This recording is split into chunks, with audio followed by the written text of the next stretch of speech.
I'm sorry. So you got goofing around. I'm trying to make Nick laugh. Goofing around over there. I'm going to start over. Oh, yeah. Welcome to Pot of Thunder, the recognized symbol of excellence in rock and roll podcasting. Brought to you by Blue Microphones. The best the best microphones I've ever used in my entire life. They look great and they sound even better. Right, guys? That is true. That's right. And Simply the best. Simply the best. And you know who it is. It's your buddy, Andy, America's little brother. Here I am. That's not my fault. Yeah. I still believe that you're there. I don't know if anybody else listening does. You want to know what? Here's my buddy Andy. Look at that. You want to know what the opposite of Blue Microphones is? Apple computers. I'm feeling that way lately. Overpriced junk.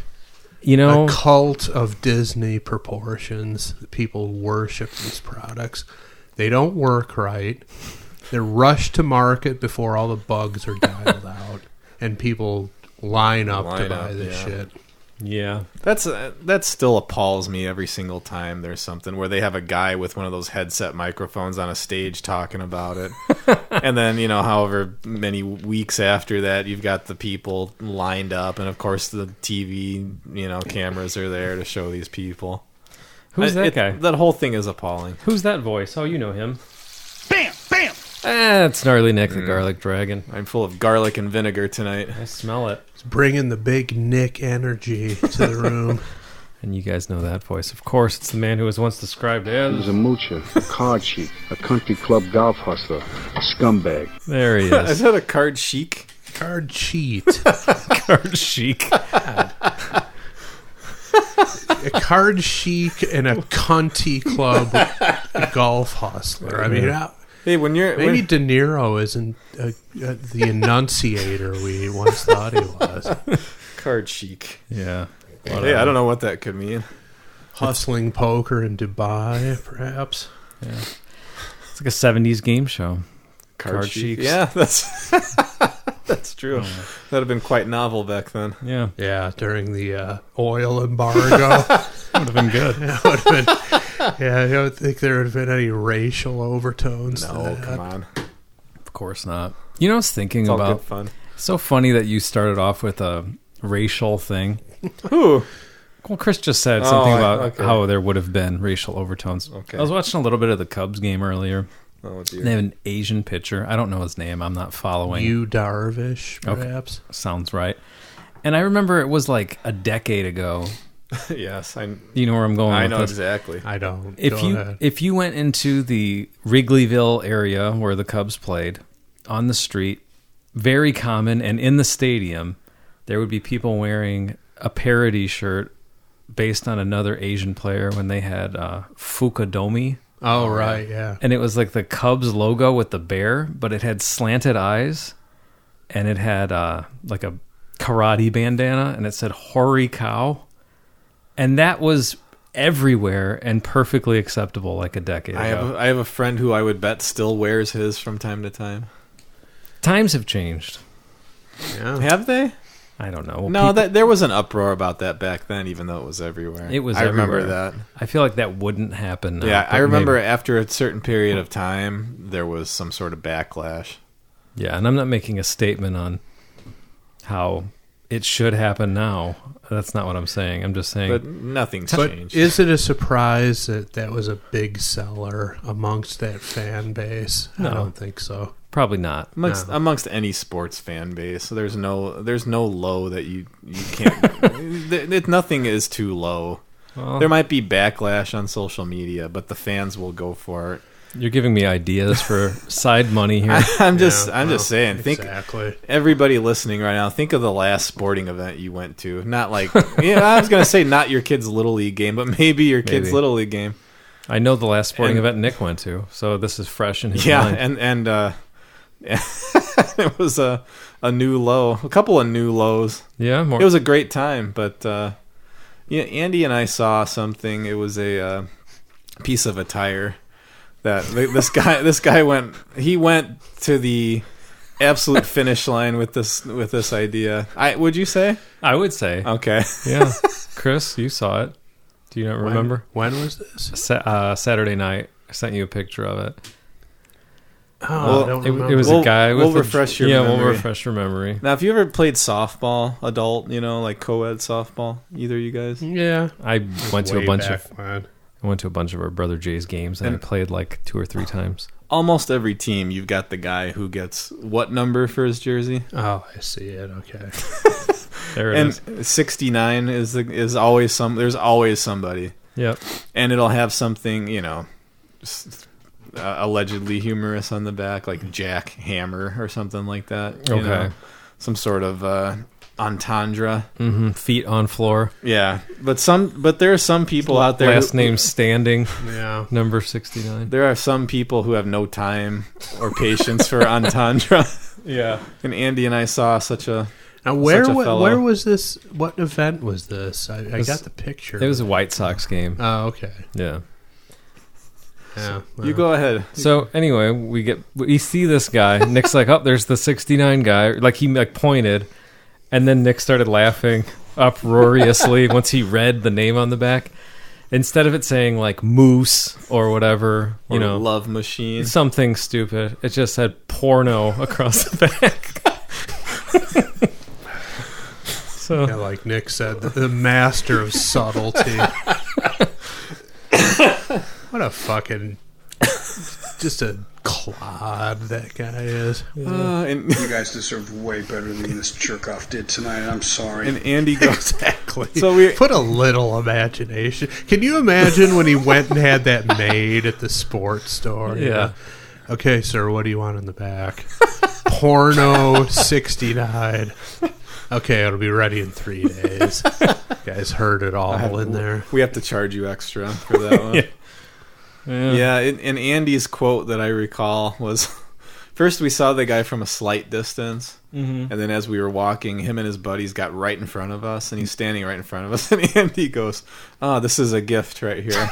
that was because I could get the picture. Because the guy was perfectly. right in front of Yeah. us, yeah. Yeah. Yeah, it's just... I'll post that. We'll post it on whatever, Facebook and stuff. Yeah. Unless it was his last name. What Yeah, of what course. nationality would he be? That wouldn't be like Italian or anything, would it? Could be. I don't know. That would have been my guess. Well, It's not really Latino, is it? I don't think so.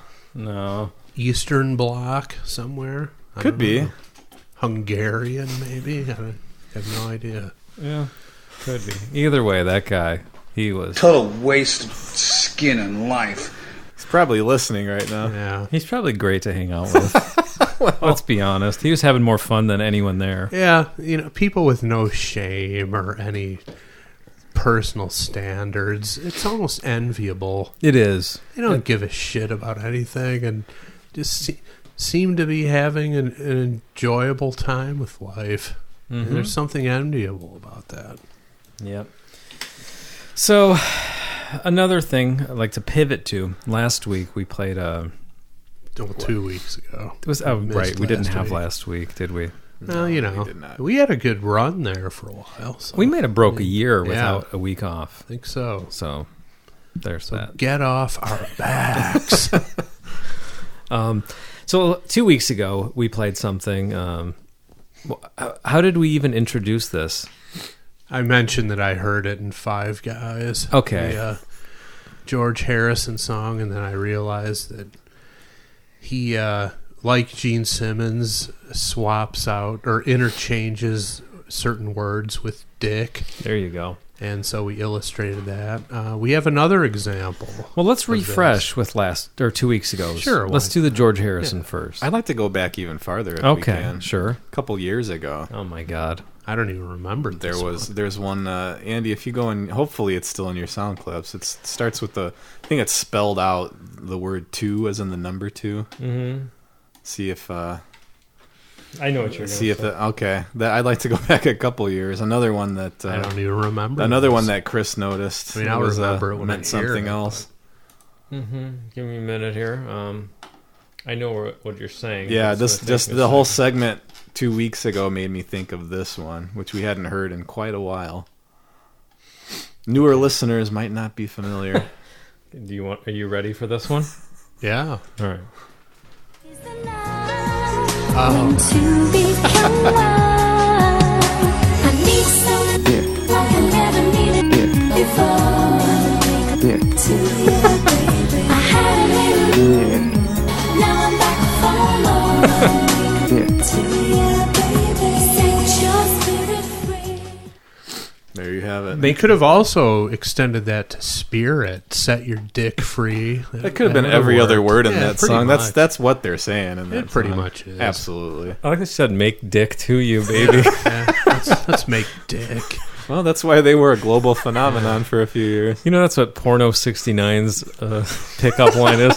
Let me make dick to you, There baby. you go. Right. And you know it works.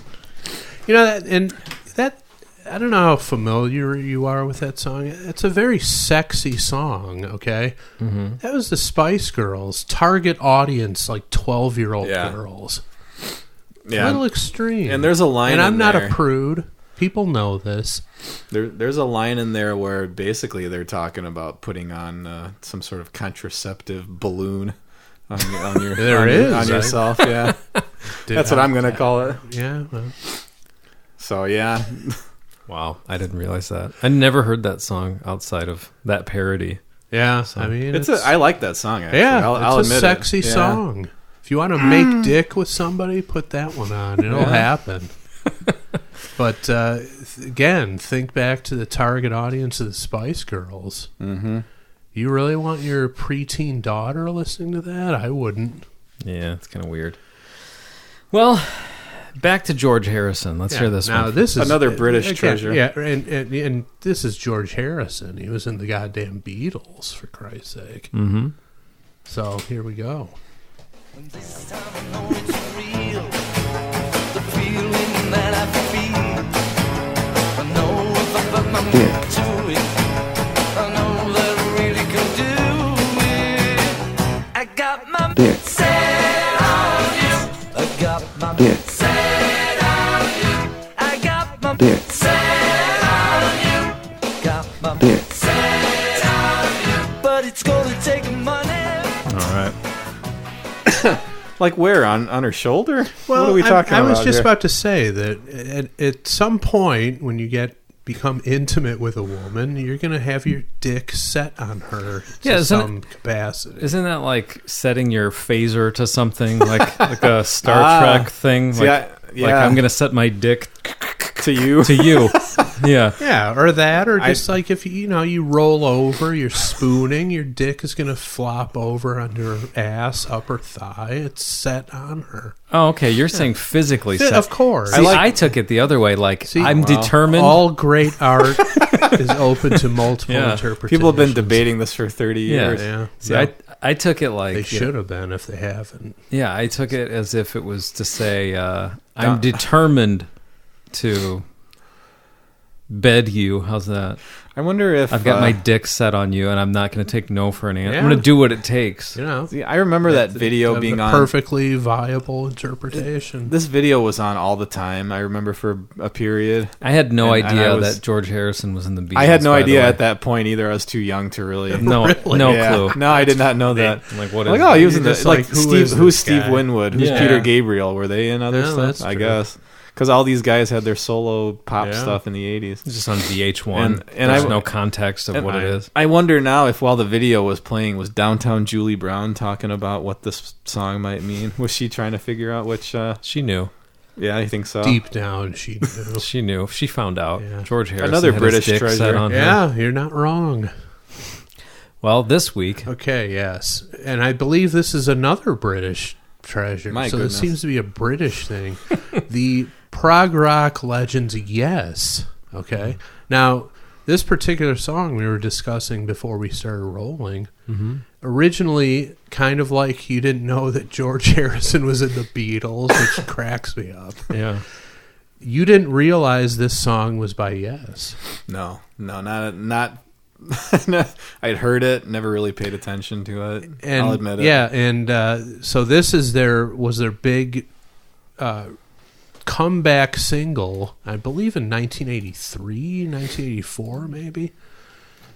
With a couple new members, but this is put them back on the map in a major way. Had a pretty memorable, weird video on MTV. Do you remember seeing the video? I do not remember the video, no. Yeah, there's a lot of weird stuff going on. But Yes has a similar thing going on in this song. A certain word interchanged, synonymous with the word dick. So without further ado, let's hear it.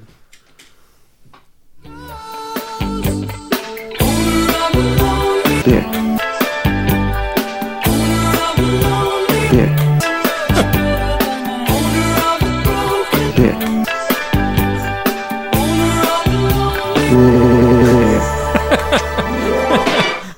Little Max Headroom there. Yeah. Apropos of the time. So if it's broken, wow. It's the slightest degree of misalignment, I believe. Well, was the see, quote. but you listen to the whole thing in context, and it's absolutely true. It's much better to have a lonely dick than a broken dick. And let me explain. Now, if the dick is lonely, there's a very real possibility that the loneliness will end at some point. Yeah. And, when it does, since they haven't said otherwise, you assume the dick is functioning and is ready to carry on after the loneliness is over. A broken dick, on the other hand, you don't know if it's ever going to work again, loneliness or not. So I would say of the two scenarios, they are on the money. That's pretty... better to have a lonely dick than a broken dick. pretty tragic. Andy, would you agree? Yeah, at this point, I've never had a broken anything, and I hope I never do. Yeah, you're lucky with Never that. had a broken bone. Never had a broken dick. I hope it stays that way. I hope that's on my tombstone. Yeah. It's a good statistic to have. I'll say broken bones, 0. Broken dicks, 0. And then birth and death years. Well, lesser important, but... And if there's room, put my name on there, too. But the other stuff is more important. So, we'll see if anything else comes up. Yeah, I'm sure the pantheon of rock songs are littered with these things, and we will unearth them as they come to our attention. So it's a public service that we're doing for the listeners. It's making this connection. People want to. We interpret things here. Yeah. That's what we've done for 6 years We now. we look past the surface of things and delve deep into fine art, and we analyze it. It's what we've always done. It's what sets us apart from other shows. That's right. And guess what time it is, guys? It's time to look at the listener submission list. Back to that, huh? We're back. So this week, it's my turn to pull a random number from the random song generator. You know what it is, but we don't know right now. So let's, without any further ado, pull a number here. We've got number 520. I can't do that noise. I think you're doing that just to mess with me. It sounded like the Max Headroom dick sound effect. Yeah, Andy's always gloated I have. and done that in front of me because he knows I can't do that. And he can't roll his R's. He has to use his lips and go brrr instead of brrr. Yeah. Still doing it, huh? Yeah, I do it all the time. Every morning. Even when you're not around. I believe it. I look at a picture of you and I do it. I pull up a picture on my phone. Just To be a jerk. All right, so we've got number 520. Oh, I don't like it. well. Moving along. Oh, we've got another number 185. Jeez. Man. All right, let's try again. You know, Andy's very picky, very I choosy. thought I smelled something when I saw you open that window on the screen. Something wafted to the side of the room from there as soon as you opened up the list. What was it? Something that stunk? It must have been those two songs. Yeah. They just weren't doing it for me, but I think we have a winner here. You're going to be excited, Nick, with number 1037.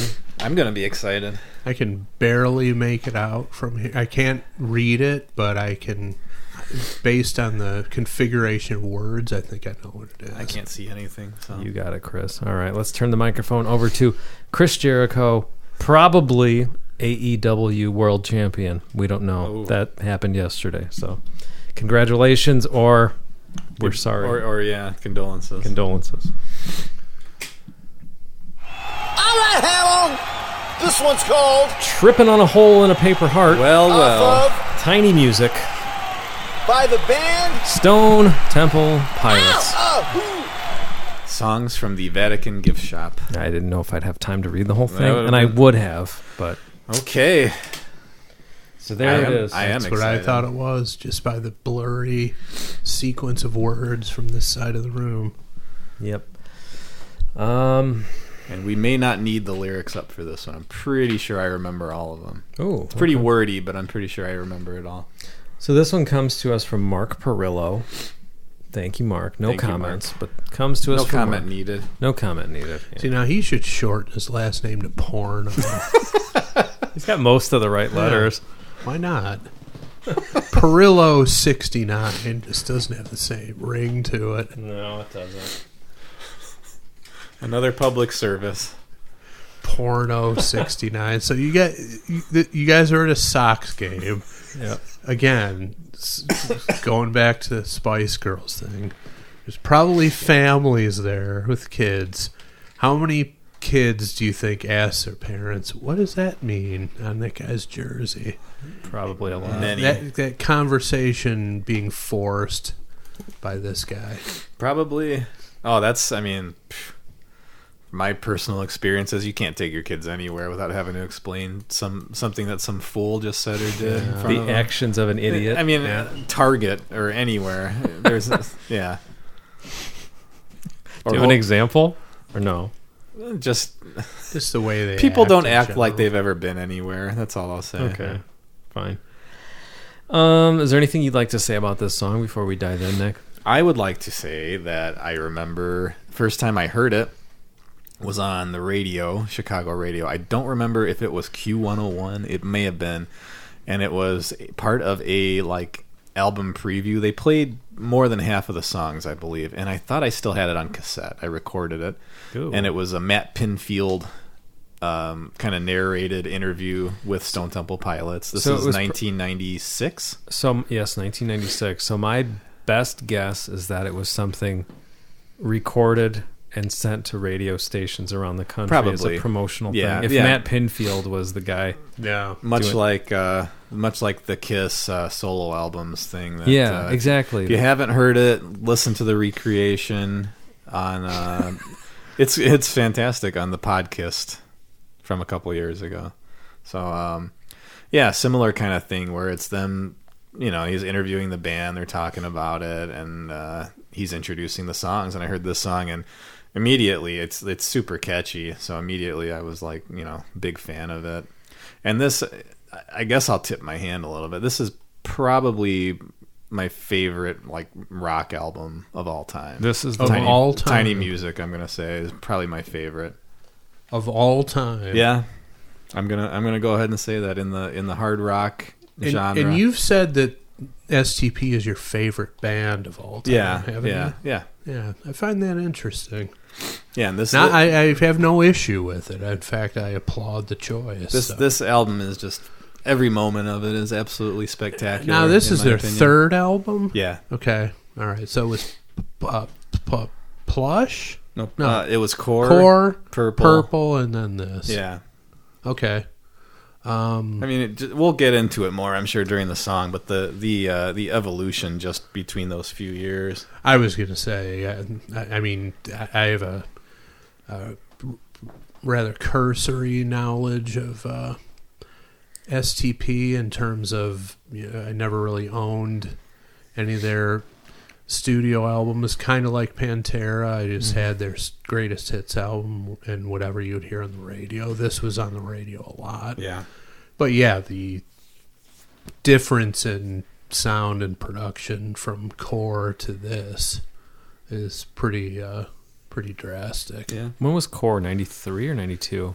Probably 92. I think I think. 92 is when it was So, like, released. 92, 94, 96 probably. Yeah, it didn't Yeah. blow up for a while. Pace they were It was on. kind of like an Appetite for Destruction thing, Oh, if I remember correctly. it where got bigger, It like, was the it was next out year. for a little bit, and then it got bigger. Hmm. I think. Interesting. I remember hearing a lot of Stone Temple Pilots from Nick growing up, so can't argue that this would be Nick's favorite band of all time, considering how many times I walked into the shared bedroom we had and Stone Temple Pilots would be on. I was doing my homework on the floor, Yes. listening to this album. Now, how did you first get into them? Through MTV, seeing the videos? My older brother got Core. He loved Plush. And I remember at the time thinking, I don't know, I don't really. And plus, it was like a thing where like you don't want to be into what your brother is into. Especially your brother. And then It's a separate discussion. when Wicked Garden came out, I'm like, all right, I guess I'm interested. So because Yeah, I I believe agree was the that- follow up. But Plush was... I like Plush a lot now, but at the time, Yeah. I remember not really caring for it. Other stuff's better. Chris, you had other favorites? Or Well, I other was songs Cracker you liked more? Man, Sex yeah. type thing are awesome, you Mm-hmm. know. But yeah, I mean, I never owned the albums, but they were played constantly on Q101, the alternative station Nick mentioned earlier. I mean, it seemed like every third song was STP through the first half of the 90s. And I would say this is probably the one that most people would recognize from this album. Yeah, I would Either say that so. or Lady Picture Show, but probably this one. Wasn't Big Bang Yeah. Baby on Yeah. this?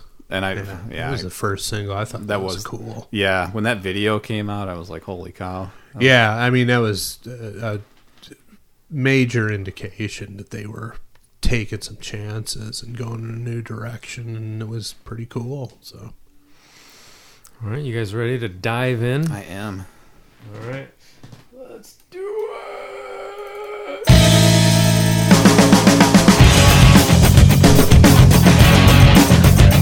So a sort of a trademark, really dissonant chord in the beginning. but not heavily distorted. No, and the nice tambourine explosion for Andy over there. I loved it. That's right. Yeah. And I think, oh man, I hope I'm not wrong. I think the drummer, Eric Kretz, is the one who wrote the music for this. Really? Really? I think, I'll have to look it up. I think he's credited for this one. I didn't know enough about, or I don't know enough about these guys as far as who contributes It's what. almost always one of the DeLeo brothers, bass player or guitar player, Writes the whole song. writes the music, and then Scott Weiland is pretty much always gets credit for the lyrics. I'm gonna look it up while we. You know, I don't know if Chris noticed this, but from across the room, Nick started involuntarily doing a Scott Weiland dance when the I song did. came on. Did he? I was missed that. bobbing my head a little bit, Damn like it. side to side, like he does. Oh, it'll happen again. I Yeah. will not be able to help myself. And pretty soon he's going to pull out a megaphone and start barking into the microphone with that. Let's see here. Yeah, that's who's credited for the music, Mr. That's Eric interesting. Kretz, the drummer. See, that's a thing. It's like, well, I guess we'll get into it a little bit more, but it's like he gets credit for coming up with the music, and we've talked about this before in terms of who gets credit for what as a songwriter, but you can't tell me that he completely wrote out like the bass line or the guitar solo and had it like said play exactly that. So when these guys add that stuff, which is very vital to this song, both of those things, why wouldn't you get credit for that contribution? I guess it's just chords, Put rhythm, the chords in and- the order. Yeah. Well, I that's what guess. yes. I It's- mean, everybody. yeah. It's lyrics and melody Mm-hmm. are what are involved in songwriting. But I mean, you really want to be that black and white about it when you're collaborating as a group. I mean, Yeah, I guess there's like one band that comes to mind is the Chili Peppers. Like a couple albums I have of theirs, it just says everything's written by all four of them. right. Yeah. So I guess you go one way or the other, Yeah, and then I'm sure there's some kind of rules that you just kind of say, okay, well, I think Van Halen during the Roth years, especially maybe during the Hagar years, but I think all their songs were credited to the four of them. So yeah, I always was curious how you come to that decision. I don't know. My attitude is, somebody comes up with something as signature as the elements we're going to hear in this song. That's a vital part of the melody, even though it's not the lyrical melody. There should be a musical credit there. Well, it's like Cold Gin. It's credited solely to Ace Frehley, and I've read in a couple of different places that Gene wrote that cowbell breakdown part. Coolest part of the song. Maybe it's just throwing a bone to someone, I guess, but still, that right there is like, yeah, you would think some credit would be there, but yeah, it's just very interesting how you arrive at those decisions. And then there's the whole thing of the whole Ozzy Bark at the Moon situation. Wow, where you don't just steal, where you just pay someone and to submit or forfeit rather their writing credits, right? And that's what I've always heard happen for Bark at the Moon. It's all attributed solely to Ozzy. And listening to the songs on there, no offense to Ozzy, but I know he's not an instrumentalist. But if that's the agreement, then that's the agreement. But these guys always seem to have a pretty good relationship among the four of them. Three.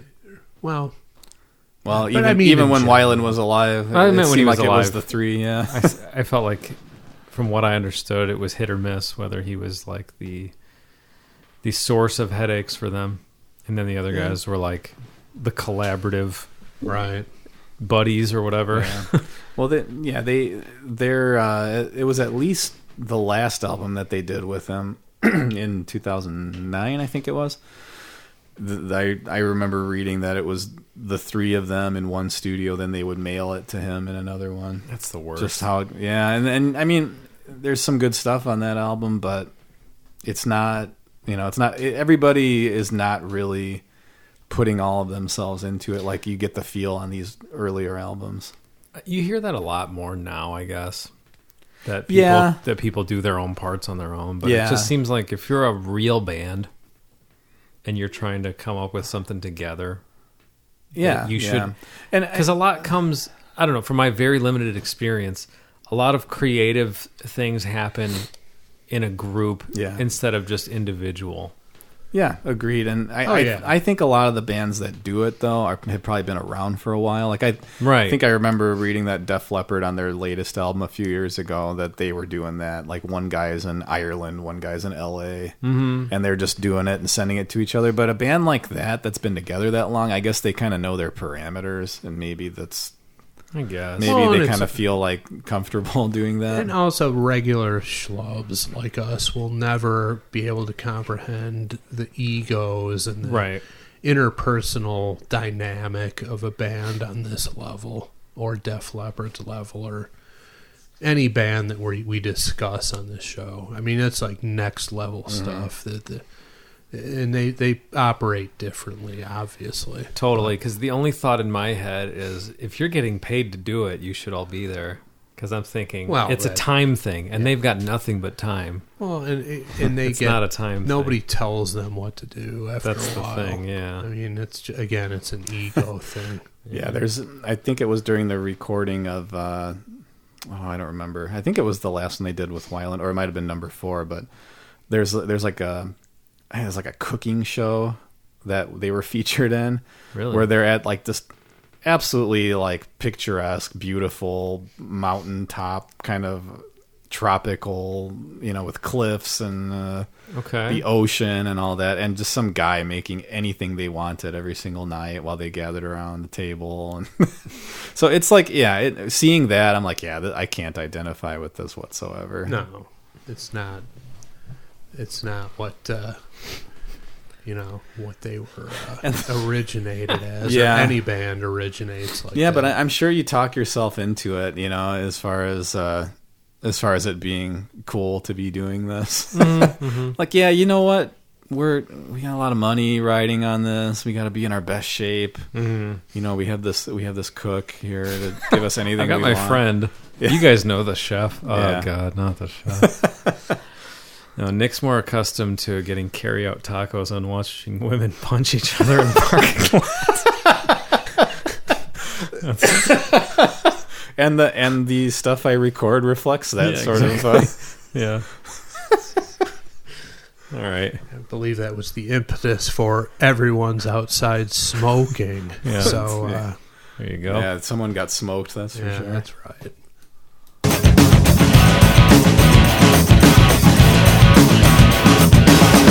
To put out my favorite part, I am dying in the way. Take a look at our towers, never trusting the lies. Sipping, laughing in the booze, on that belly sings the blues. All fixed up on with the rain, keep on tripping it away. So first of all, as Chris brought up earlier, how's that bass line? Well, My tearing goodness. it up. and I mean, we haven't even gotten to the signature to the chorus part of it. But, listening to this, the production, a similar trajectory on the third album, it lends credence to the claim that STP was the Zeppelin of the 90s. It's a very similar evolution in the sound, with maybe probably not as much acoustic stuff, but just the way that they kind of the sound was different than the first two albums, and this song is a clinic on electric bass guitar, not unlike something that John Paul Jones would have played in the early Zeppelin era. And I don't have like crazy awesome speakers at home. I've got my the same kind of little record player Andy has, and then just some little speakers, and I have this on vinyl, a newer edition of it, and it's like Robert DeLeo is like the hero of this album. As great as the songwriting and the melodies and the hooks and everything, it's listening to the bass is pretty incredible. Like, well, I have that and I have Purple, same thing, Same deal. and it's like I've heard these albums so many times, but the vinyl somehow brings out stuff that I never really noticed. And it's incredible. He's an unbelievable bass player. Yeah, I don't think One of anybody the can dispute that. Yeah, all-time great. You're not. Yes, absolutely. Like I said, I would be shocked and I would lash out at someone who disputed Yeah, that. that would just be ridiculous to contradict Yeah, that. but you kind of like the people you encounter at Target. People just They let you down. act stupidly for no apparent reason. They have terrible opinions with nothing to back it up, and so you never know what you're gonna get.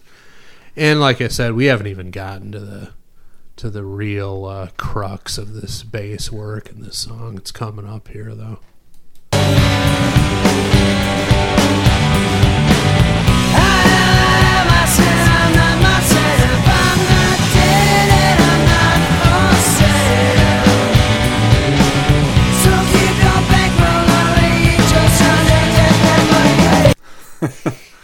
A lot of lyrics going on. What's he talking about? I've never known any of the lyrics It's to a this very, song. I think it's just about drug use. Unfortunately, Yeah. a lot of his stuff was about drug use. It's kind of like Lane Trippin, Staley in that regard, Yeah, like singing about what they know. down in a hole, tripping in a hole, or Yeah. tripping on a hole. That last flurry of lyrics was so keep your bankroll lottery, eat your salad day, deathbed motorcade. That's cool. Yeah. I didn't know that it was just weird stuff like that. Stream of consciousness. Yeah. Kinda, stuff. yeah. I like that better than him. I And never that's, knew what he said. So it's That interesting. the main chorus line, I said I'm not myself, I'm not dead, I'm not for sale. That's Right. the title of his autobiography, actually. Not dead and not for sale, I think is how it's worded. But that kind of goes to back to Vaseline, where it kind of had that. It seems to me, at least, that the lyrics are about like the pressures of living up to where they're at this point. That would suck. I can imagine that would not be pleasant.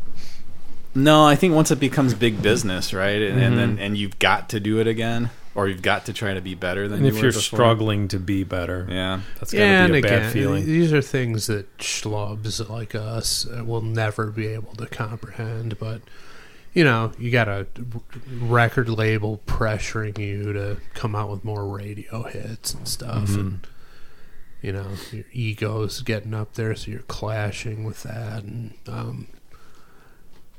you know, I think they definitely had some leverage, because you would think that record company would demand basically core 2, core 3, the same formula, and they just didn't adhere to that, to their credit. So Yeah, I mean, when Purple came out, I remember I kind of got that feeling of, wow, this is like pretty different. yeah, Like already second album, and then it that was the sort of bridge album between Core and this one. Now, what do you think about after that? Not to get too far ahead, but did they continue that I change of sound? I always felt personally that number 4 was an album that you could pick apart and put the songs on the previous 3 albums and it would fit. No, I always got that feeling from that one. yeah, like Down would obviously be And closer to Core. the first album, the pummeling, heavier stuff. Yeah, and- and like Sour Girl right. would have been like Purple probably. right. Yeah, that's a great analysis. I agree.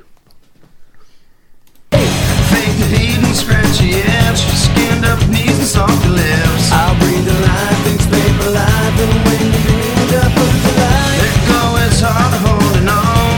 One more trip and I'll be gone. So keep your head up, keep it on, just a whisper I'll be on. Take a breath and make it big. It's the last you'll ever get. We'll break your leg with diamond rings. It's the last you'll ever choose. What's going on there, Nick? Fake the heat and scratch the itch, skinned up knees and salty lips. Yeah, he was something else. I'll take the life. I think it's I'll take the life. Vicks Vapor Life. And when you binge, I'll purge alike. Let go, it's harder holding on. One more whisper, I'll be gone. Take a breath and make it big. I don't know. I'm getting lost. Make it big. That's another It's thing the that last Porno you'll ever get. 69 tells women. I think I skipped part of it there, but yeah, I mean, there's really it's. I don't know how you'd make sense of the lyrics. There were always a lot of vague things in the lyrics. and it's that stream of consciousness, just laying stuff out there. It's an effective way to write a song. And he definitely had his artsy weirdo kind of side to him, and that definitely comes out in the lyrics. And something that I didn't really know about until, I don't know, maybe like a year or two ago, I was watching some sort of interview with, I forget who, someone talking about him.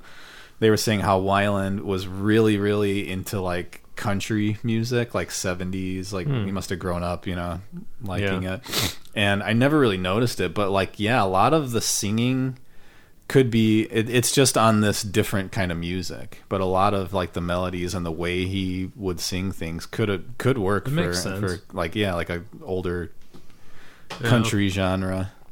So I noticed that, but that makes sense. I always thought that was interesting after I heard that.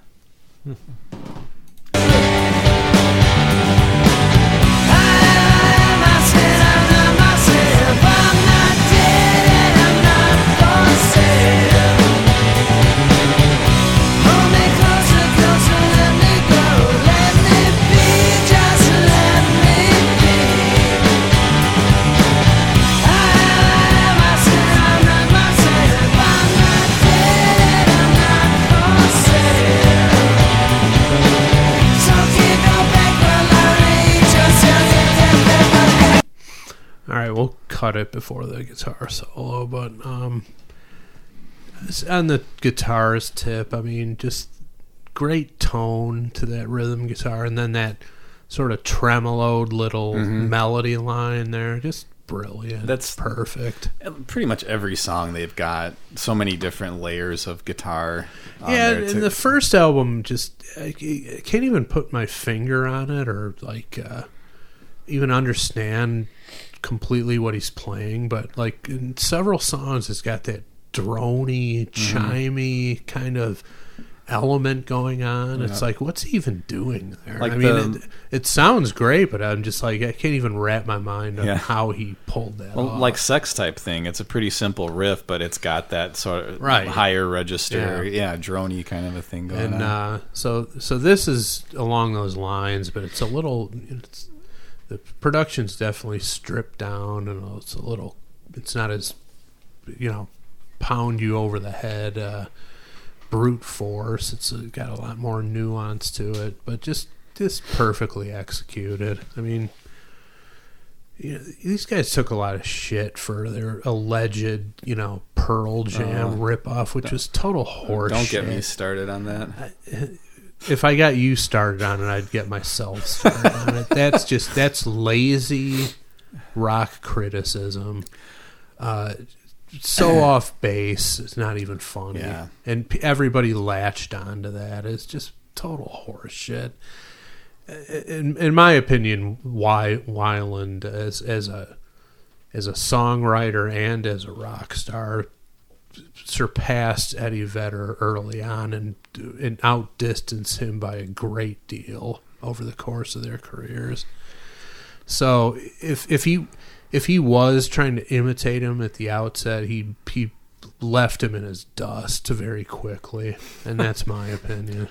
Well, that's a fact. So your opinion happens to be completely objective. I had a couple years ago. I was at like an in-laws. You know how I like to say things at in-laws. Yes, he does. Houses. Mm-hmm. But his in-laws love him. It wasn't really that controversial this time, but I was talking about Stone Temple Pilots, and someone was like, "Aren't they just?" And this was only a few years ago. Aren't they just like Pearl Jam ripoffs? I'm like, how many years have you wasted thinking not listening to their albums? It's been 20-something years, and you just in 1992 you heard someone say that, and then you never gave it a second thought. Come on. Yeah. It's kind of like we're talking about. I brought up Zeppelin and how we've talked about if you play that kind of heavy blues single note riffs, you're automatically compared to Zeppelin. If you had that slight similarity in tone of your voice, you're automatically compared to Eddie Vedder. I mean, come on. And it was only really mainly the first album. There was the first album, and some of the other deeper cuts on Dead and Bloated, Cracker Man. The Pearl Jam never got that heavy ever, and it was based on the one song, Plush. That's it. And like you said, almost 30 years later, you got mouth breathers coming up to you. Aren't they just Pearl? Just shut up. Just keep your mouth shut. Like I said earlier, man, their opinions are shit because they're not rooted in any sort of tangible fact. You can't just say whatever you want to say and just not expect to be called out on it. You know what I mean? Right. I mean, it's just so stupid, and it was rooted in the laziest kind of rock criticism imaginable. Well, and I'm stupid. sure everybody probably knows this, but I think the year after Core came out, was it the Rolling Stone polls? Worst new band by the critics of Rolling Stone was Stone Temple Pilots. Best new band by the fans was voted Stone Temple Pilots. Yeah, well, that's all you need to know. I mean, and that just makes them so much cooler, right? And how much did they end up kissing Scott Weiland's ass down the road when he became more and more legit with each passing album and became a real compelling rock personality, and put their, tributes to him when he finally succumbed to addiction. It's like the Rolling Stone, the critics, so stupid, lazy. It's true. I've never heard that comparison. And how you could listen to Core and not think it's a great album, I just don't get. Exactly. I mean, just Get out of here with that. It's so stupid. Critics. Worthless, man. All of them, every one of them, music critics are the same as fucking sports writers.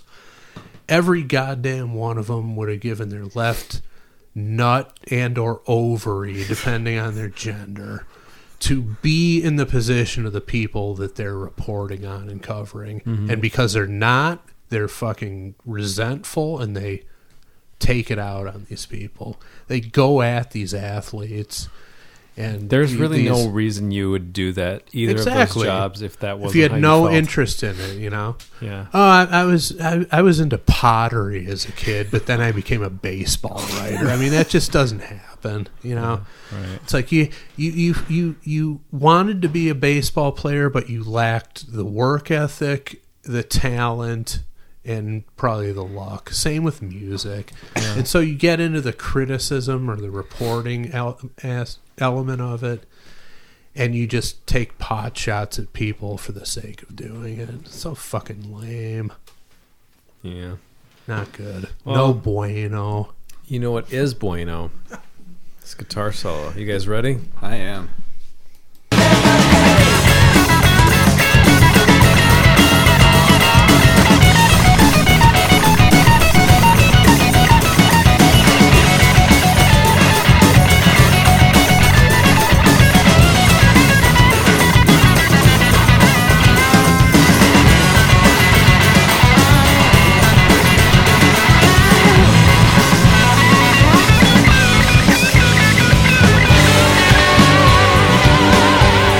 There you go, There it Mr. is. Dean DeLeo.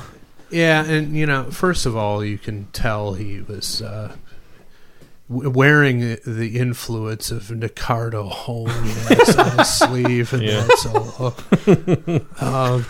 But also, you know, God love him for playing that solo and taking chances like that. That's the kind of guitar solo that guitar nerds would be like, "Oh, that's terrible. It's anybody could play that within 2 months of picking up the guitar and stuff." Because it doesn't sound like Vi or Malmsteen that it's shit. So the fact that he just laid that out there like that makes him awesome. That clean like finger pick sounding tone, exactly. And it's really it's a move that makes me think of the Forever solo, the Bruce Kulick Forever solo, where originally it was going to be a distorted, kind of a guitar solo on a power ballad, and then this one. With the rest of the music, it kind of makes sense that you'd naturally think, oh, okay, it's going to be it's a frantic kind of sounding song. Yeah. So you'd think that it would be like an overly distorted kind of a thing, but he went for a pretty clean tone. Well, I'll also compare his approach here to that of Tom Morello, coming at you with something you just don't expect, completely out of left field, and he deserves a huge amount of credit for laying that out there like that. And it's a. Can you imagine any other kind? Can you imagine a more conventional solo in that spot? Not really. I mean, granted, you're used to hearing that, but if you were to just put like a Slash solo to bring up the Velvet Revolver connection, but if you had Slash come in and play a solo, first of all, he'd play nothing like that.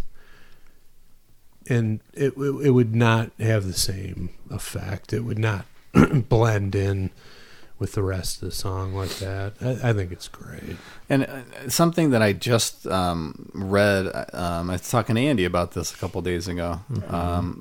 And there was a series of Instagram stories where people were asking Dean DeLeo questions, and someone asked him about music theory, and I was surprised to learn that from his response that he does not know theory, apparently. And I was pretty surprised at that, just considering how complicated the arrangements must be with all the guitar work on all of their songs. I'm sure he knows quite a bit, but according to him, he claims he does not know theory. It's ear, what he wants to hear, and then he figures it out. I wouldn't question that in the least. I mean, it just seemed to me like these guys musically must know everything. Right. Just I always based on got how that impression. complicated Yeah. some of the guitar work is. Oh, and it's just like, and it's using the studio as an image as an instrument, with all the production techniques they got going on. And I mean, these guys, they were sophisticated musicians, but yeah, I never got the impression that they were, cerebral in that they put the theory thing first. Because when I was in college, I could take some electives. And I had 3 terms of basic harmony is what they called it. And it was all about like music theory. At the root of it, it's all mathematics. The way the way you put together notes and compositions based on theory, it's very mathematical, and it's more cerebral than visceral, so to speak. I didn't retain any of it. Just like I had several semesters of Spanish in high school and in college. My mom was first generation American. Her whole family's from Spain. I don't know any fucking Spanish. I didn't retain any of it. Same with the 3 semesters of music, college level music theory, gone. Don't remember any of it. I don't remember anything from school, so Yeah. I'm sure after like what? I don't know, 5th grade, I don't think I learned anything. Maybe that's an exaggeration. I remember 0 from college. I learned nothing. Well, I think, see, that's what I'm getting at, though. I think you did, and it comes out in different ways, but it's the Spanish and music theory classes I took, I retained none of it. Yeah. I can't speak any Spanish. I can't write Spanish. I had 4 semesters of Spanish Yeah. in college too, and I don't remember I have a any of real it. hard time with basic anything. I couldn't string a sentence together, written or spoken. Yeah. And I didn't retain any of that stuff. So, I don't know. Theory, it's just overrated. I mean- especially in a pop rock context. Get out of here with the fucking theory. God, Well, that's kind this of isn't jazz, okay? You're not trying to impress other musicians with your prowess, okay? Well, isn't one part of that, and I have no understanding of it because I don't I don't know it, but isn't one part of that just knowing your possibilities faster instead of experimenting? Like, from here I can go here, or here. Well, you can go anywhere you want. I know, but like, if you're trying to write for a improvisation, probably Well, I was it's gonna more say- helpful for that, I would say. I was going to say, if you're just trying to write like a pop song, most of that is sort of Oh, like You're as sort far of as following what a- chords and it, a script. like a major key kind Yeah. of Like you thing. just, Right. instead of being like, da-da-da-dee, oh no, that's wrong. You know what I mean? Like you Right, just, but you arrive at that in a Yeah. band like this. You arrive at that, like similar to what we were talking about earlier. Generally, you arrive at that by knocking around in a rehearsal room Yeah. for several hours, and you stumble on the right notes, and you continue to play them Yeah. after that. Yeah. You know? you're right. You're not sitting down. Nobody's got a fucking musical staff out and is writing out the notes, like quarter notes or dotted half notes. Nobody's writing that out and giving it to the fucking other guys in the band, right? Someone in this room was doing that last week. What are you talking about? I sent Nick sheet music for a Flying Aaron song that I was writing. It was a previously written song, Well, leave So it to you guys to do that. but it was basically because of exactly what you said.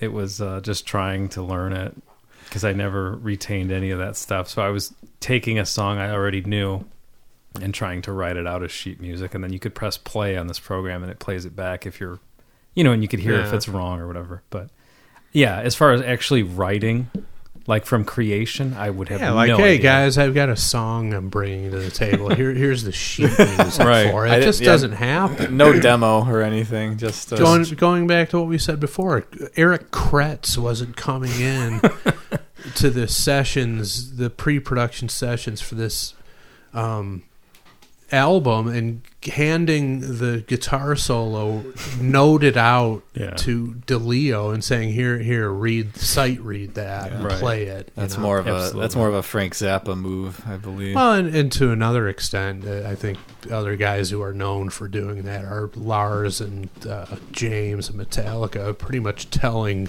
Kirk Hammett exactly what to play at times. But they're still not writing the shit out and fucking a 5-bar stat, whatever you even call that. That's another thing I never retained. My first guitar teacher the first half of our lessons was the Mel Bay books, where she was teaching me how to read music. I couldn't read it. I wish I could do that from sight right away. Yeah, but like all the dotted half notes and triplets and all this stuff, you see it on a sheet of paper. It's like, how the fuck do you know how to time that out? People obviously know how to do that, not in a rock context like this. It's not how you write songs. Absolutely not. No. One more thing about the guitar solo. I would say this is one of my favorite guitar solos of all time. And I'm not a big guitar solo guy, but it's one that's always stood out to me. So. Oh, yeah. Absolutely stands out because it's so different, but it's just perfectly executed. And you don't have to execute like Vi or Yngwie to be perfect. No, there's some dirtiness to the playing in this. And once again, the Zeppelin comparisons, it's definitely something from the Jimmy Page school of guitar playing, just always experimenting, trying to come up with something different.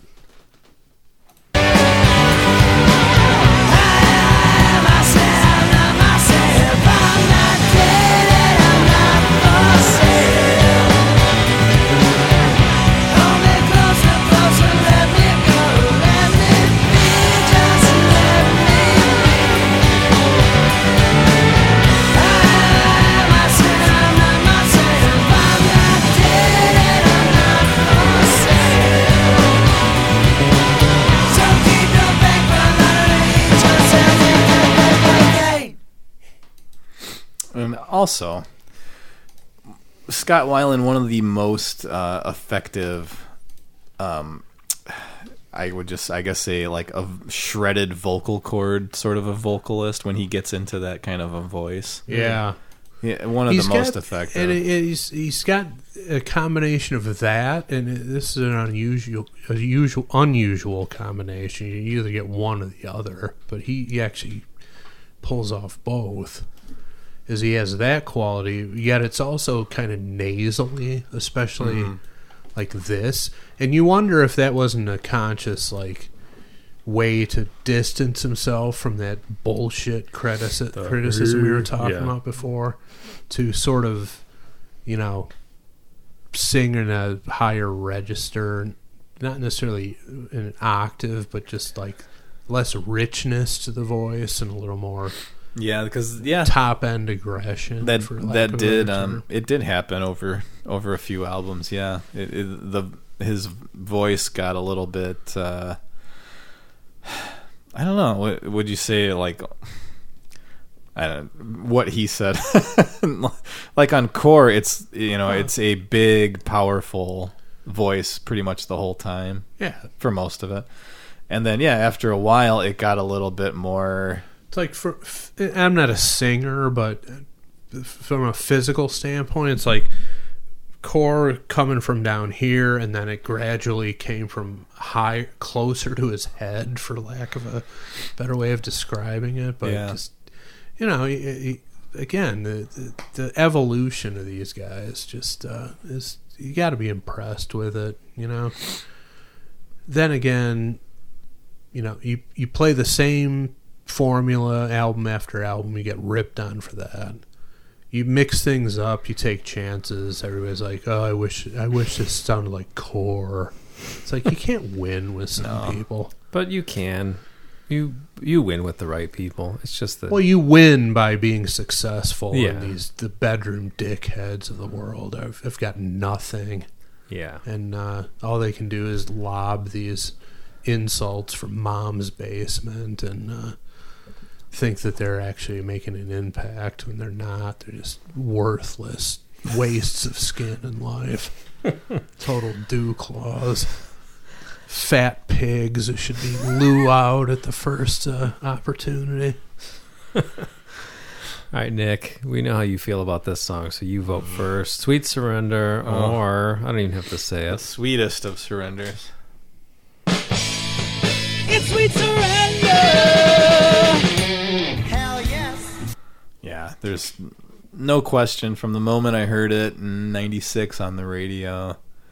You can't deny just how catchy, just how cool the musical arrangement turned out. The little it's not even really a palm mute. What do you call it when you're doing the you're not holding your palm on the strings, it's your left hand that's muting it. I don't know if there's a technical term for that, because you can hear some of the harmonics similar to how he did in the verse of Sex Type Thing.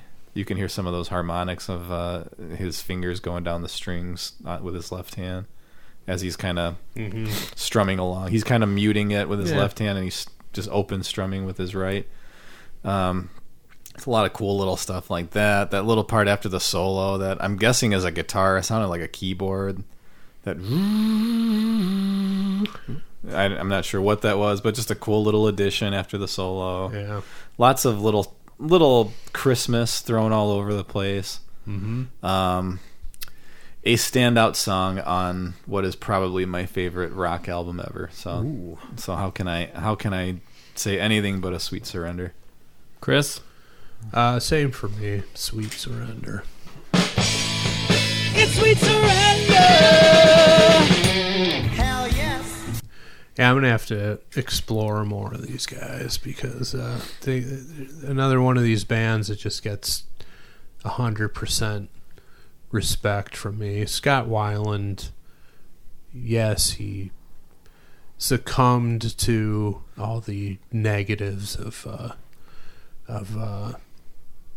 rock stardom, but make no mistake, he's one of the last rock stars. I mean, just the way that guy conducted himself and brought quality art to the genre. Just a quintessential rock star. And I loved him in Velvet Revolver as well. I know that's not an opinion that many people share. I don't understand it, but Well, did people I not thought it was like great. him in Velvet Revolver, or they just didn't like the band? You'd have to ask them. Yeah, I okay. don't. And that's another one of those things where people can be like, "Oh, Velvet Revolver sucks." Why? I don't know. They just suck. Because it's not just, Guns N' Roses you know- or Stone Temple Pilots.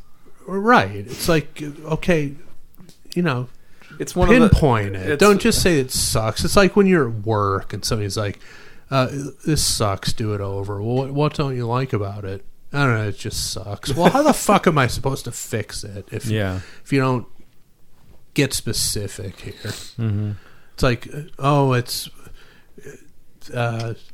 Fall to Pieces sucks. Why? Because it's not Sweet Child of Mine. Okay, well, that's not a because legitimate. it's great, and for some reason I don't think so. Yeah, and Scott Weiland's not Axl Rose. Yeah, okay, great. 2 for and, 2. And the sky is blue. What other shocking revelations are you going to bring to the table as you analyze this music? I mean, and Weiland was awesome. The DeLeo brothers, come on. I mean, the label of Zeppelin of the 90s is absolutely accurate and warranted, and not an overstatement, in my opinion. So Andy, what do you think? Sweet Surrender. It's sweet surrender. Hell yes. This is one of my favorite Stone Temple Pilots songs, which, I mean, that doesn't really give me deep cut street cred or whatever. No, but I don't but care. that doesn't matter. Yeah. No song of theirs is any cooler than another for being a deep cut or not. That's in true. my opinion. Yeah, that's true. They're all consistent. I would say some of their songs, I don't want to say I dislike, but I like the tempo of this song, which they're not always at this tempo. A lot of the songs are. They have their typical tempo. Yeah, it's a little slower than this. Yeah, and then obviously, the drumming is great. The bass playing is phenomenal. Guitar playing, I said, one of my favorite solos ever. What's not to like, guys? There it is. There it is. But yeah. Yeah, but really, what is not to like? I honestly don't know what it would be. Maybe you've heard it too much. What wouldn't you like about this? It doesn't even matter what kind of music you like. Like you could be, I'm into death metal only, and this song's cool too. Yeah. Or whatever, Yeah, and this is one of the songs where I'm pretty sure to this day they're still playing it. It's one of the big hits from their catalog, and there's just no getting around how great it is. Yeah, cool sounding words. I like that approach of cool sounding words versus something telling a linear story. Yeah, I agree. I mean, both ways are fine, but yeah, that's cool. I like that approach. And fun Scott Weiland fact: he was a big Notre Dame football fan, which is just so off character for him, to the point where he used to blog about it. I did not know. Like in the mid 2000s. Yeah, he was. I want to say his stepdad went there. And raised him on it. Yeah, and I think that he's living in California, but he was a Notre Dame fan. So. I had no idea. Did not know that. And it wasn't like, I used to be one. It was like, yeah, I'm writing on my website what I thought of the game yesterday, and while I'm in Velvet Revolver, like that level of crazy. Yeah, and he pretty much bizarre. Always identified himself as a Catholic Notre Dame fan, like. It's considering his whole rock star alleged debauchery kind of stuff he got into. That happens to people, but from what I'd always heard, Notre Dame fan. Yeah, which makes Andy and I growing up in a family of Notre Dame football fans as well. That it appeals to us. Yeah, even though I don't care now. Really, Save your comments, listeners. Keep it to yourself, whatever you think, or whatever school you like. You boobs. All right. So 3 Sweet Surrenders wins this song a trip to the next round. You guys know that. All right, Hammond, I got a question for you. Paul Stanley always keeping up with his, I don't want to say contemporaries. I guess it would have been at one point. I don't know. Keeping up with the next wave. They never really got to open for Kiss like they were supposed to. I think it was this tour, because this was 96. Mm-hmm. And I believe they were going to open for Kiss on the big reunion tour. Really? Yeah, they toured this album very little, unfortunately, because Weiland got arrested for drug possession or buying drugs or something. So they had this awesome album, and I don't know if they did a couple of dates or not. I want to say Alice in Chains did some. I think they were like the second choice because Stone Temple Pilots couldn't. I don't know. I'm sure several listeners are probably recalling all of this exactly, but. Who was the Tiger Stadium opener? Alice in Chains? I think so, right? I don't know. I want to say yes. I think so, though. Yeah, okay. So, unfortunately, they had this incredible album, and they weren't really able to tour it. So I didn't get to see them until the number 4 tour. Was it good? Good show. Yeah, I mean they were great. Our seats were terrible. It didn't really sound that good. But was that when I went with you? Yeah, when they were with the Red Hot Chili Peppers and Fishbone. Yeah. Fishbone. And then I saw them again after the Shangri-La-Di-Da album came out, and that was a cool show. That was like a radio rock festival. And I was just talking about this the other day for some reason. My wife and I were talking about the Bare Naked Ladies. Mm-hmm. And I was talking about how I have so much respect for them after seeing them at this, because it was not that Stone Temple Pilots necessarily had that fan base or that reputation of being like meatheads, Yeah. But they were there. Kid Rock was there. Metallica was there. Here we go. And Bare Naked Ladies were there. And Bare Weird Naked combo. Ladies went into Say You, Say Me during one of their songs. And in front of that crowd, at that moment, I was like, I have nothing but respect for these guys. Yeah. They were committed. They went for it and pulled it off. And I don't know if everybody liked it, but I thought it was great. Yeah, it seems to be an odd inclusion. Mm-hmm. I am of the opinion that Bare Naked Ladies are one of the worst bands in the history of music. Really? Oh yeah. Why? They're terrible, stupid songs. Well, I could Is Dumb it because of image. the whimsy that they Yeah, put into it? it's perfectly stated. Take your whimsy and fuck off. Yeah, I could see you not Bullshit, liking that. stupid songs and your dumbass image. Get out.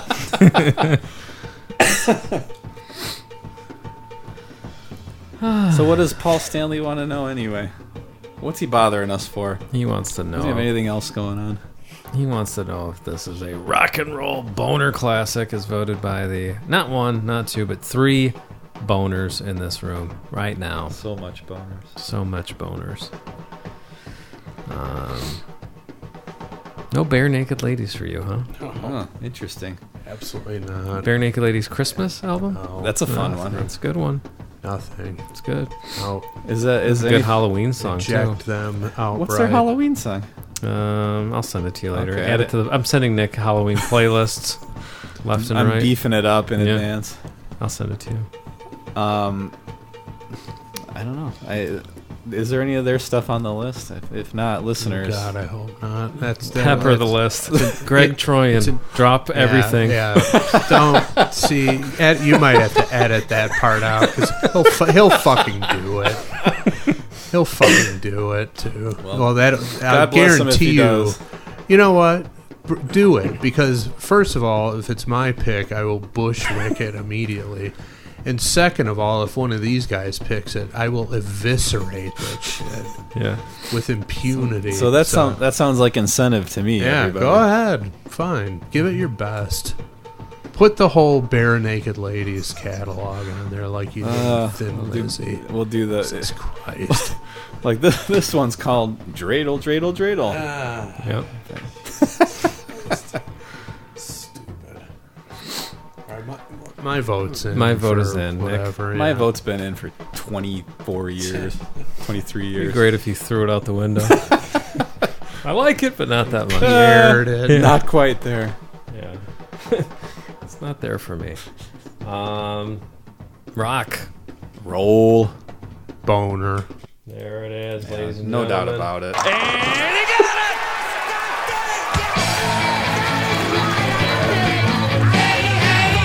It's a rock and roll ball,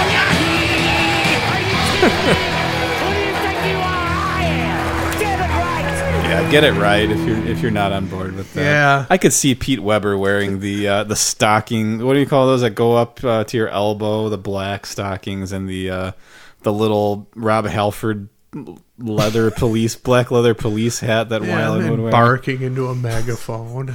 I could see Pete Weber being in there. Every song that we do that with, we pretty much are in agreement that Pete Weber could fill the shoes. If He needed could to. front just about any band I can think of. They may be have to honest spray with the you. shoes first, but he Well, can, yeah, he can you know. fill them. Yeah. That's good. Yeah, if anything, Stone Temple Pilots continues to be underrated, underappreciated too. They have an album coming out next year. I can't wait.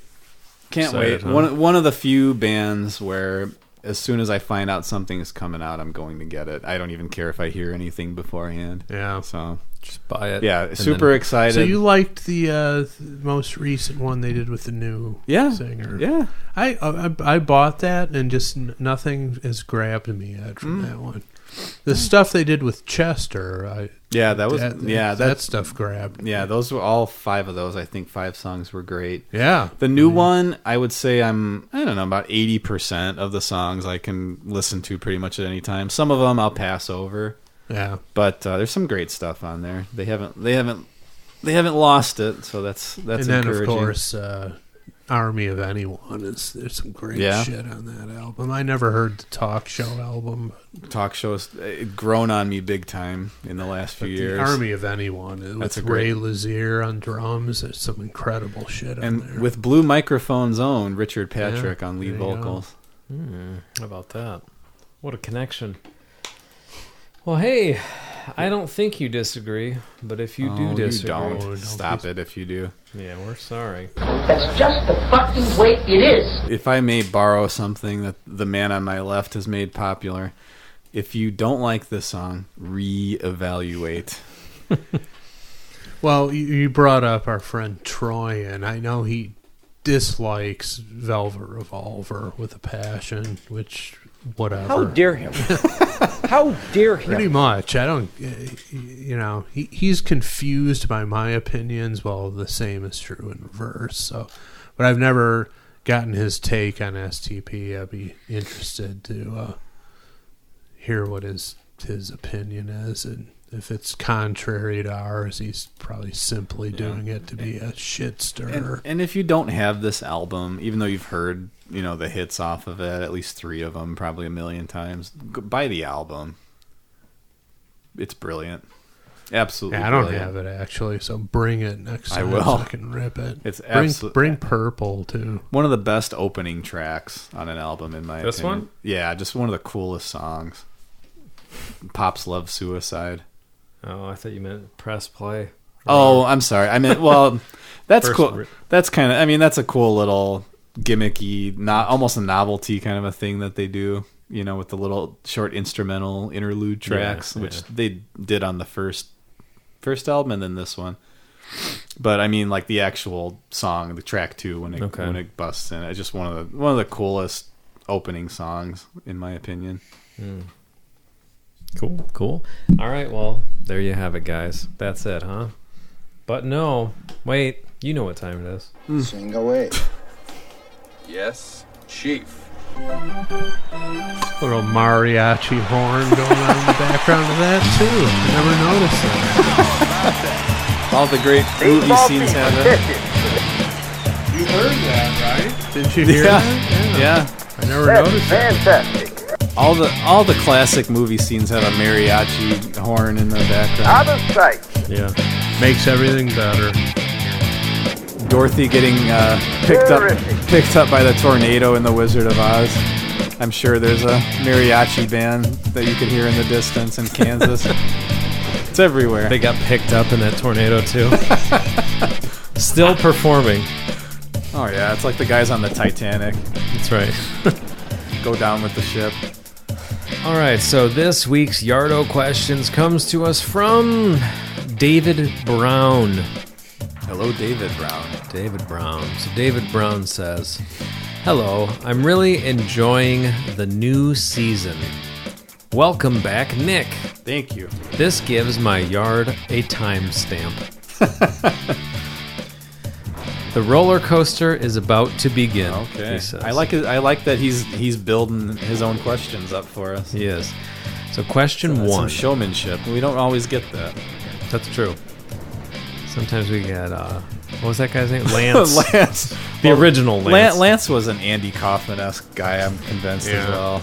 Kaufman, Danzig, Much- Lance. All three cut from the same cloth.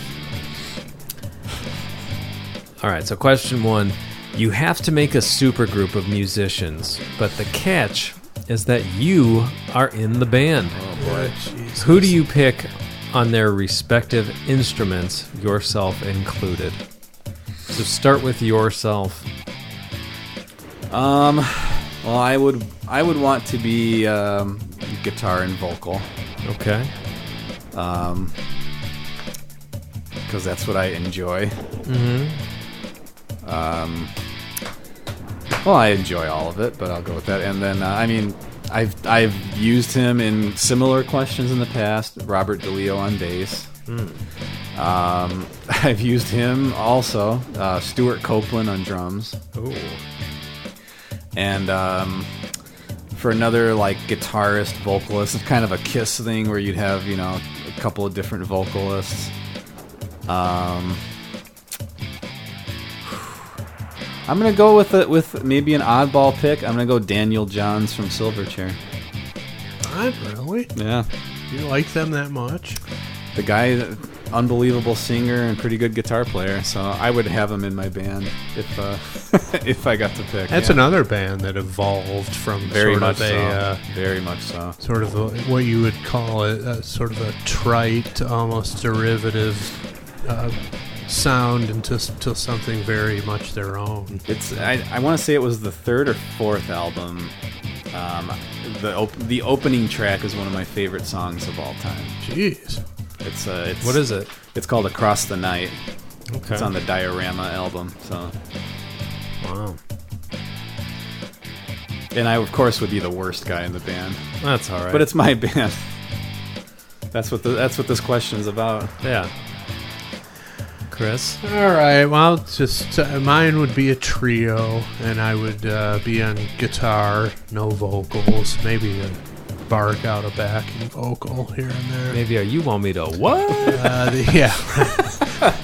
The drummer, in keeping with kind of the theme of this episode, would be Matt Sorum. Okay. And bass and vocals would be Doug Pinnick of King's X. Oh, can't go wrong with him. No. You know, that guy's 70. Yeah, I knew. I knew he was much older than I thought he was. Yeah. See, he's another one, like him and Dean DeLeo. I didn't realize this about Dean DeLeo, but it was just recently his birthday. When Core hit, he was 30.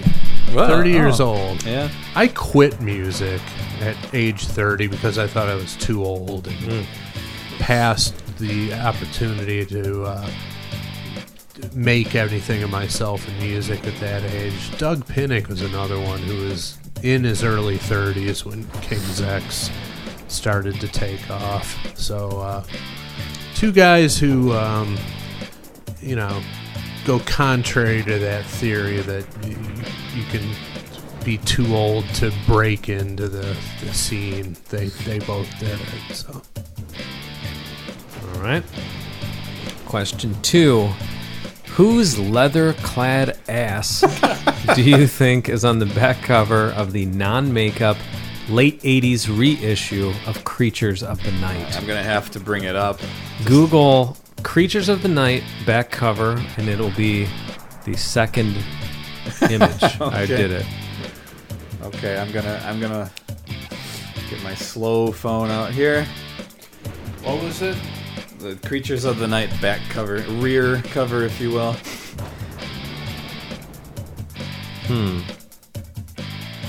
Are we okay? Are we to believe? I don't know. I don't want to be tricked here. I see it. Let's see. I'm still loading here.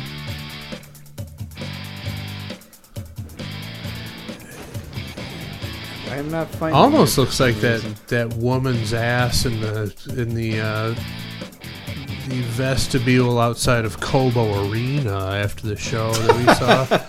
She was soaked through in the crotch area. Remember that? Of Could course. be, How can yeah. I forget? When are they going to release Kissology 4 already? I guess Yeah, there's and are we in it or Are we what? in I've been it? waiting for years to find that out. it's 10 years. I can't. Okay, I can't find it, but I can see it off of Chris's. No. You know what's interesting? If How you, bold a move is that, by the way? I didn't even know this existed. you know what's interesting? If you slide over to the third image, there appears to be some kind of wear around where the butthole would be. Yeah, I see this. Show Nick. Look at this. Looks like someone was doing something to the butthole of this person. Yeah, I see it a little bit. Yeah. Boy. There's some. No, are we sure that that's a male? It's hard. We don't. It could go either way. So I think it's a female. You do? I do. I see with Kiss, you don't.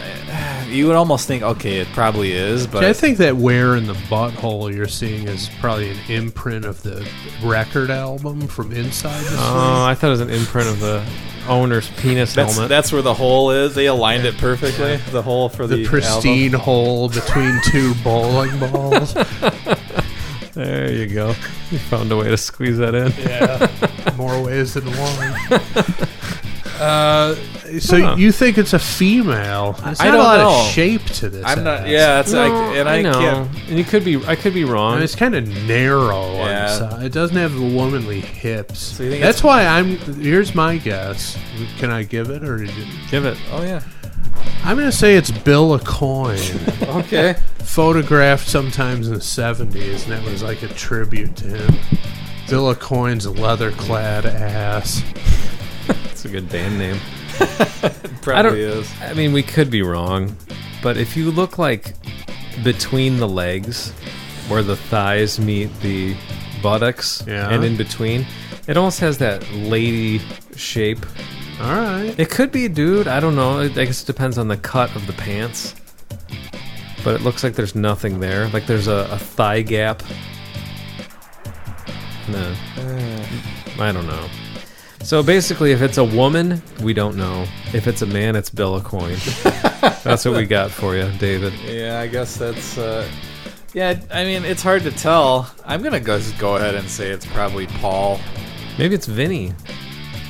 You think they would give him that though? They're probably like, in you- 1987. They're probably like, you have an ass, and we can't tell if it's a man or a woman ass. Let's We're- take a photo of this. and we're holding on to it till after you're out of the band. Yeah. There's no way that's Paul's ass. You don't think so? No, because he would have to have like a giant boner hanging down between his legs.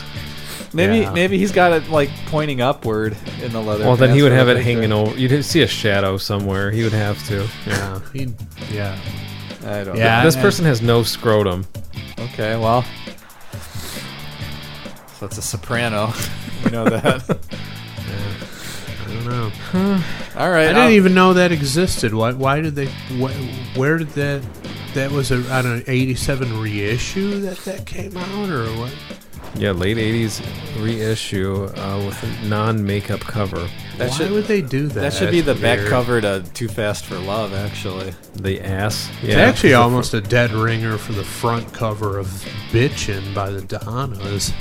Dave Burke will be able, I've always wondered whose ass that is on the cover. So he should know which member of the Donnas has their ass on the cover. He might know who this is on the Creatures of the Might Night be the album. same person. Who knows?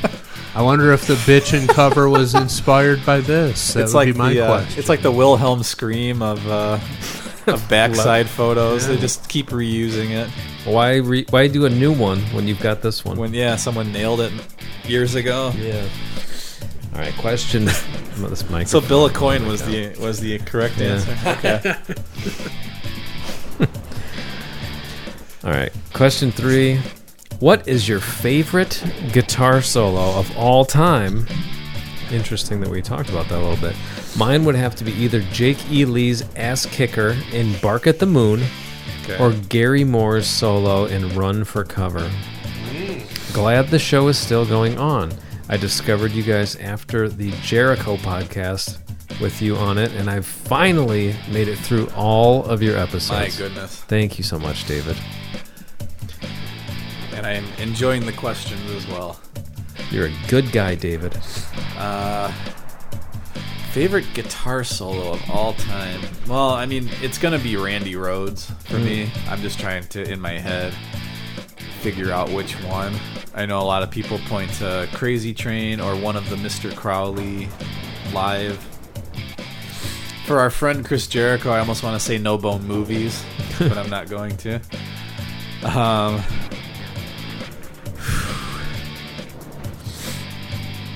I don't know. Like the Flying High Again solo always got my blood flowing. The I Don't Know solo. Okay. Pretty much that the Randy Rhoads tribute album is just, it's a collection of some of the greatest guitar moments ever recorded. Steal Away the Night is a pretty cool one, and it's a nice kind of deep cut. I'm gonna go with that one. It's kind of off kilter. Okay. A little bit strange, and it goes into a different direction as the rest of the song, which is what he was kind of known for as far as solo sections go. Yeah, it's a weird pick, but off the top of my head, what's floating my boat right now? I'm gonna go with "Steal Away the Night." Cool. Chris. This is an easy one for me. It's been my choice for several decades at this point. Brian Robertson, Thin Lizzy, track 2 from Johnny the Fox, Rocky.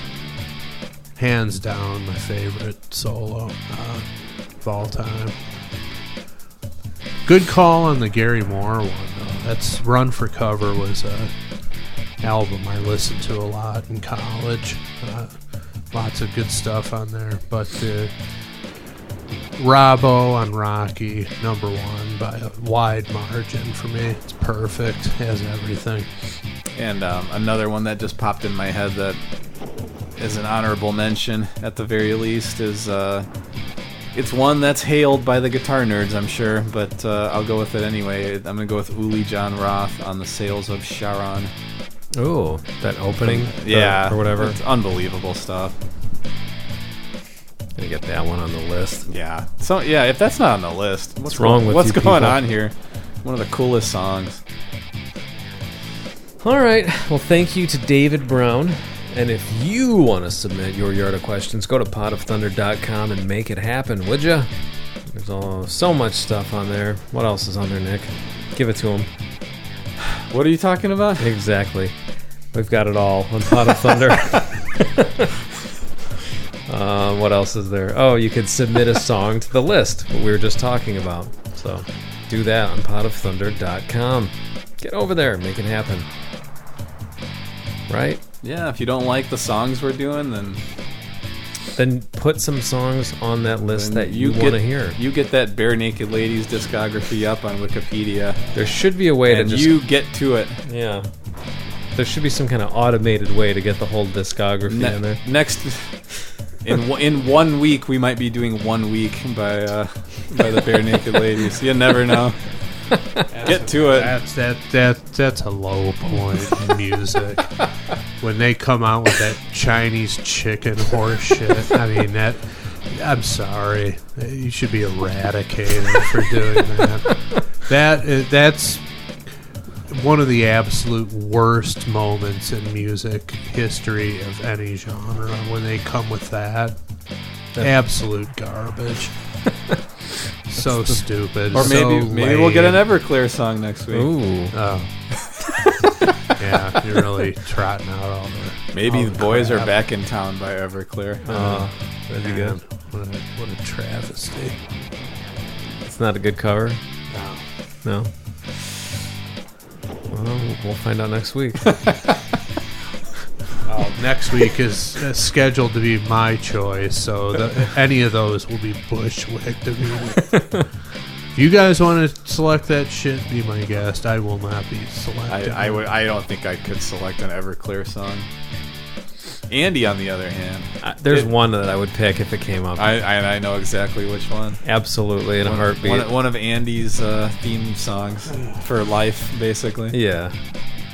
But other than that, Andy he just wants to sit down and watch Good Times anyway. That's right. What's wrong with that? He's also like that. That video. Oh, that video. Chris, have you ever seen the AM radio video? No. Oh man, that could be a new. There'd have to be more aggressive rage music. What we have. Yeah, I would. You'd have to Clockwork Orange me to get me to watch that. I wouldn't. The song itself is an instant shut off. Not that I'm ever in a position to ever hear that. I would never listen to a radio station that would even come close to playing that shit. Next time you're in the car with me driving. In the bathroom, I will jump out the window like a Supertramp cassette on the New Jersey Turnpike. I'll throw myself out the window. What if you're in the stall at work and you hear it over the speakers? You chop it off and don't wipe and just run out of later. Yeah, fortunately there's no piped-in music where I work anymore. So I'm gonna come to your work with a boombox next time you take a dump. Fucking Say Anything style. A boombox in a public place. Like John Cusack. Like Say Anything. Like the movie theater scene in The Last Dragon. Break dancing and listening to boomboxes in the aisle. Yeah, I mean, just the thought of watching that video, it wouldn't even be a remote possibility. Again, I would have to be strapped down Clockwork Orange style to consume that. It's that bad, huh? Well, I don't know But if just it is. in your head. He just described the way he's describing it. I know it's crap. The song is garbage. I would never willingly. I wouldn't even watch it for morbid curiosity ever. I'm not saying I know what Chris likes and dislikes, but I think once we get into that middle section and it's his head on like a kid body, and he's talking about watching Good Times, I can't imagine Chris would be okay during that. Again, that's with that's right up there with the Chinese chicken bit. Should have been eradicated immediately for even doing that. Well, we're giving a lot of ideas out here for incredible episodes. You want to upset Chris? We've pretty much just put a blueprint together for. All right. Well, that's all the time we have today on Perspectives. It's 4:54 in the AM. Yep. We'll be back next week with more garbage.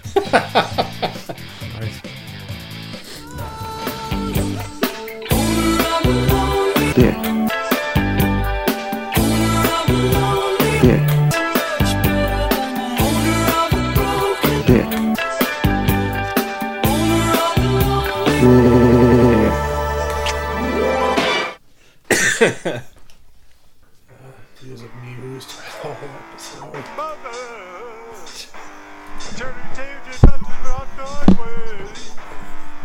Children not to hear my words, but wait what they say. Mother,